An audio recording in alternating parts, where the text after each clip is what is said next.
अरे विमला, क्या बात है? कितने दिन हो गए, अब तुम दिखती ही नहीं हो। ज़्यादा बाहर भी नहीं आती, ना मार्केट चलती हो हमारे साथ। क्या बात है? अपने गंजे सर से कहीं शर्म तो नहीं आ रही है तुमको? अरे नहीं नहीं बहन जी, क्या बात कर रही हो? अब मेरे को तो आदत ही हो गया है इस तरह रहने की। कोई आज से थोड़ी ना गंजी हूँ, कितने सालों से तो यही हाल है। और विमला दीदी, और बताओ, बेटे की शादी वादी का क्या हुआ? रोज इतने रिश्ते तुम देखने जाती हो, कोई रिश्ता हुआ भी कि नहीं? नहीं सुमित्रा, अभी तो रिश्ता कहीं तय नहीं किया है मैंने। क्या करूँ, जहाँ जाती हूँ मुझे बहू कुछ खास पसंद नहीं आती। अब जब तक अपने पसंद की बहू नहीं लाऊंगी तब तक अपने बेटे की शादी तो मैं नहीं करूँगी। मैं नहीं चाहती कि जो ताने मैंने सुने हैं वही मेरी बहू भी सुने। इसलिए मैं तो ऐसी ही बहू लाऊंगी जिसके बाल बहुत सुंदर और बहुत बड़े हो। अरे विमला, कहीं ऐसा ना हो कि रेशमी बालों वाली बहू के चक्कर में तेरे बेटे के ही सारे बाल झड़ जाए और वो बूढ़ा हो जाए। फिर तो तुझे रेशमी बालों वाली बहू के बजाय कोई अपनी गंजी बेटी भी नहीं देगा। बस जैसा कि आप सभी ने देखा, यही कहानी है विमला की, जिसके कुदरती तौर पे बाल गिर चुके होते हैं, जिसकी वजह से सारे ही लोग उसका कहीं ना कहीं किसी न किसी तरह से मजाक उड़ाते रहते हैं। और इसीलिए विमला ने भी ठान लिया होता है कि वो अपने बेटे की शादी करेगी तो सिर्फ लंबे और खूबसूरत बालों वाली लड़की से ही। थोड़ी देर बाद पड़ोसन हमारी, आज तो उसने मेरा भी मजाक उड़ाया और साथ ही साथ मेरे बेटे का भी मजाक उड़ाया। सब मेरा मजाक उड़ाते हैं और अब मेरी वजह से सब मेरे बेटे का भी मजाक उड़ा रहे हैं। अरे भगवान, तुम उनकी बात का बुरा क्यों मान रही हो? उन लोगों का तो काम ही है कुछ ना कुछ बोलना। उन लोगों को छोड़ो, तुम अपने बेटे पे ध्यान दो। मैंने बहुत अच्छी लड़की ढूंढी है। हमारे ऑफिस के हैं ना, मेरे दोस्त मिस्टर मिश्रा, उनकी ही बेटी है। और सुना है कि उसके बाल भी बहुत अच्छे हैं। मुझे तो लगता है कि तुम्हें जाना चाहिए उसे देखने। तुम्हें ज़रूर पसंद आएगी। क्या आप सच बोल रहे हैं? उसके बाल बहुत बड़े हैं, बहुत अच्छे हैं। फिर तो हम कल ही जाएंगे। आप अभी मिस्टर मिश्रा से बात करिए, हम कल ही उनके यहाँ आते हैं। फिर क्या था, लंबे बाल सुनते ही विमला तो जैसे खुशी से उछल ही पड़ी थी, और उसने तुरंत ठान लिया कि वो कल के कल ही उस लड़की से मिलने जाएगी। और फिर अगले दिन नमस्ते मिसेस मिश्रा, कैसी हैं आप? आप लोगों के बारे में तो ये मुझे हमेशा बताते ही रहते हैं और उस हिसाब से हमें तो आपका परिवार बहुत पसंद है। और आपकी बेटी परी, उसके बारे में तो सिर्फ सुनकर ही मैंने उसे पसंद कर लिया है। अब अगर आप उसे एक बार दिखा देती तो थोड़ा मैं मिल भी लेती उससे। जी जी मिसेस शर्मा, ये भी कोई कहने की बात है? मैं अभी परी बेटा को बुलाती हूँ।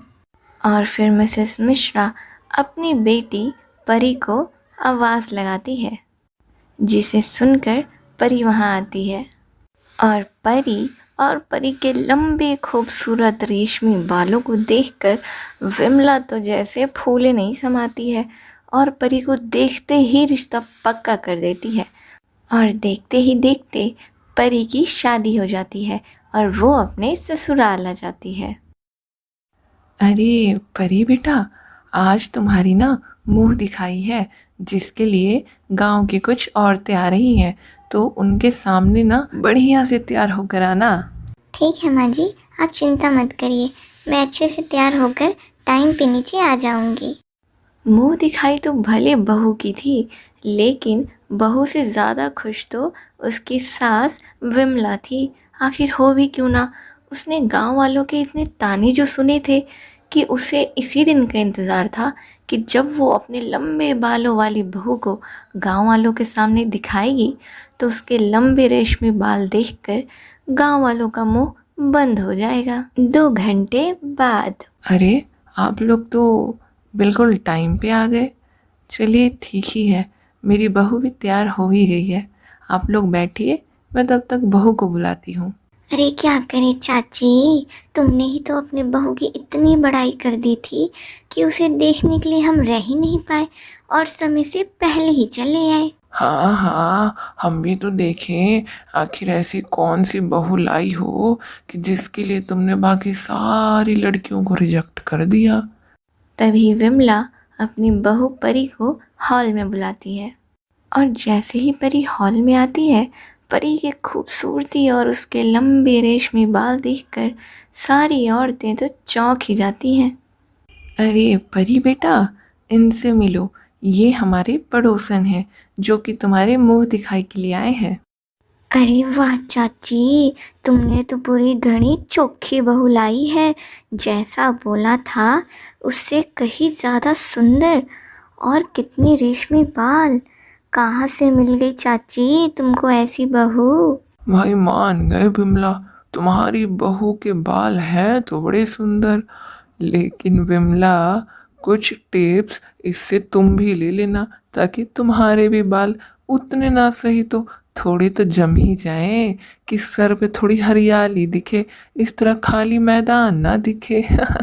पड़ोसन की ये बात सुनकर विमला को बड़ा ही बुरा लगता है। जिस विमला ने सोचा था कि बहू के आ जाने के बाद उसके गंजेपन की कमी पूरी हो जाएगी और लोग उसका मजाक उड़ाना छोड़ देंगे, पर यहाँ तो उल्टा ही हो गया।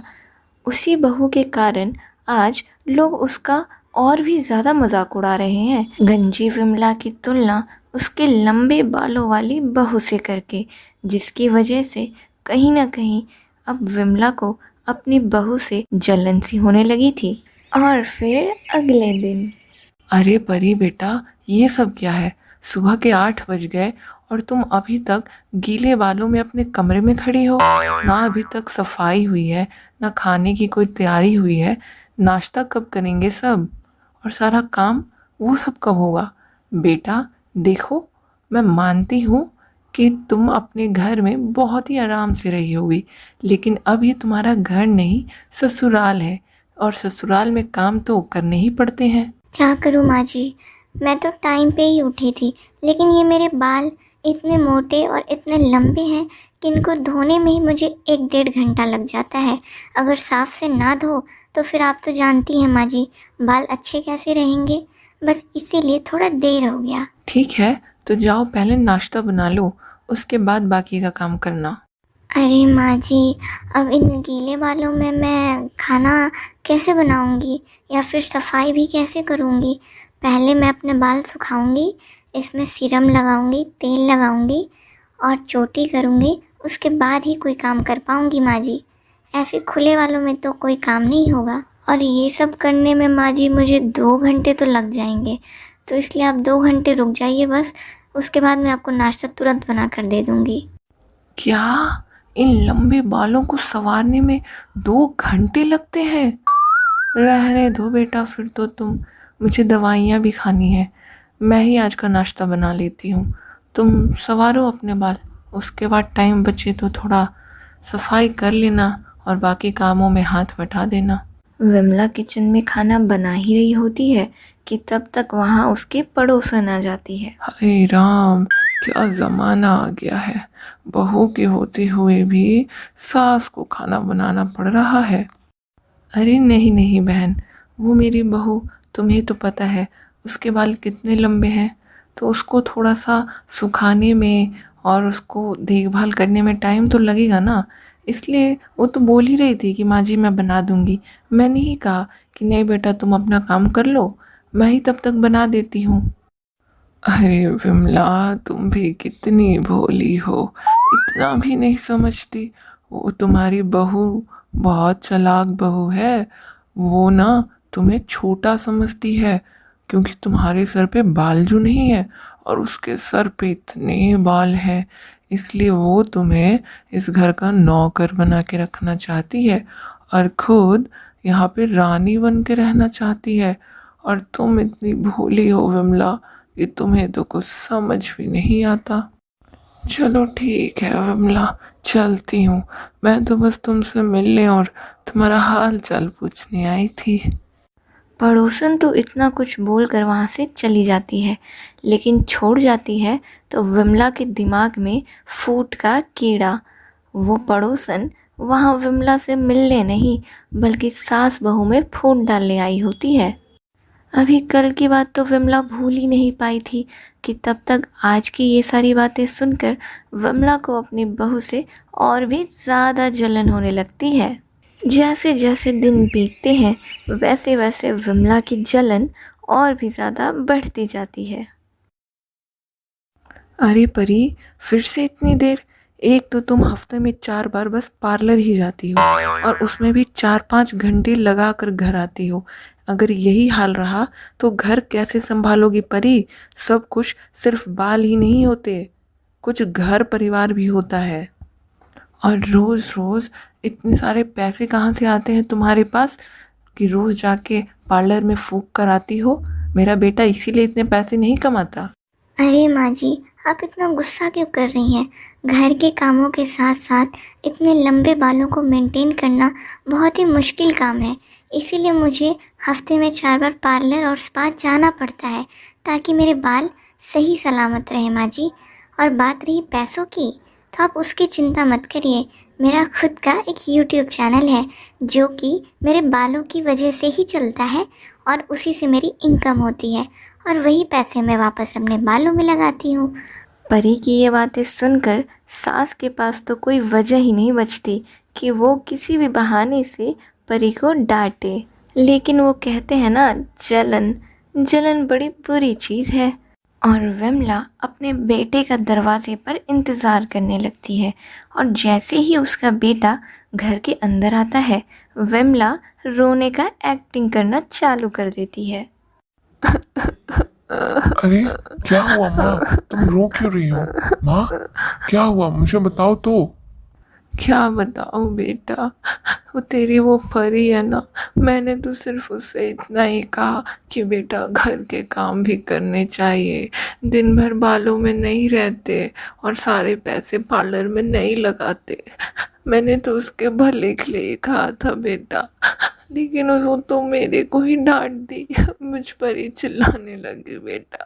कहती है कि आपके सर पे तो बाल ही नहीं है, आप क्या समझेंगी कि बाल कैसे रखते हैं? बताओ बेटा, मेरे सर पे बाल नहीं है तो क्या इसका मतलब वो मुझे ऐसा समझेगी?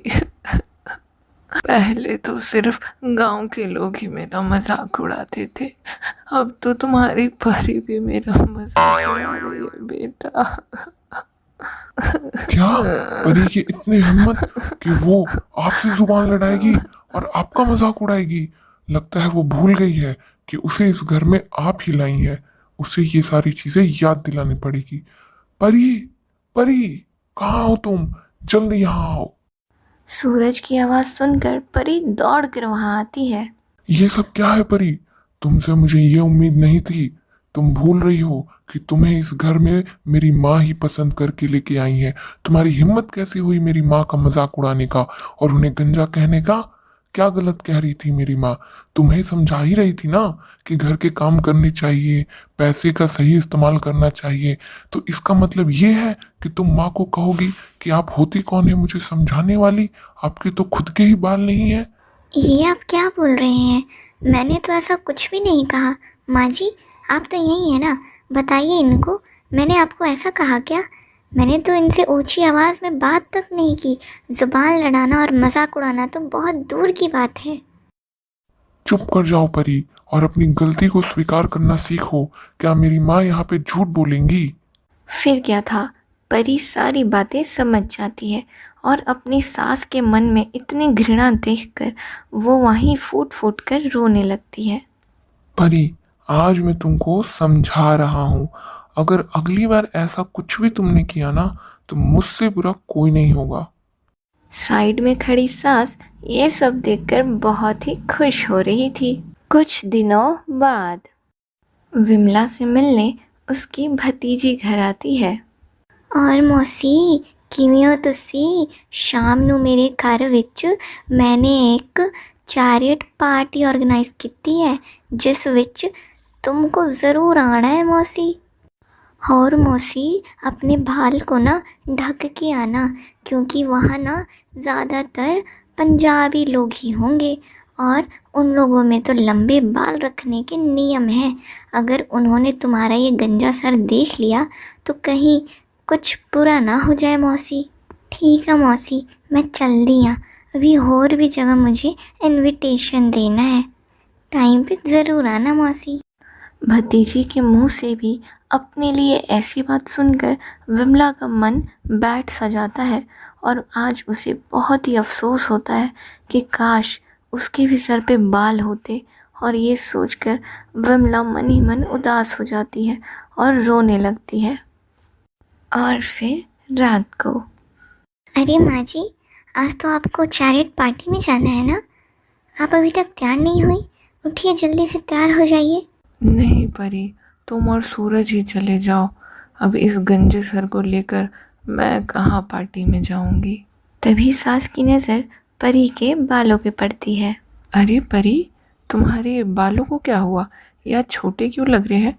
माँ जी, आप अपने गंजे सर को लेके हमेशा परेशान रहती थी, इसलिए मैंने अपने बाल कटवा दिए और उन्हीं से आपके लिए एक विग बनवाई है, ताकि आपको कहीं भी जाने से पहले सोचना ना पड़े और किसी के भी आगे शर्मिंदा ना होना पड़े।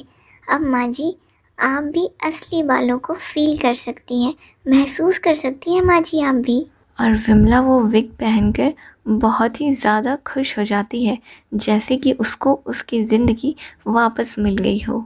परी, मुझे माफ़ कर दो परी, मैंने तुम्हारे साथ इतना बुरा सलूक किया, झूठ बोलकर तुमको सूरज से डांट खिलवाई, फिर भी तुमने मेरे लिए अपने इतने सुंदर बाल कटवा दिए। परी, बहू हो तो तुम्हारी जैसी।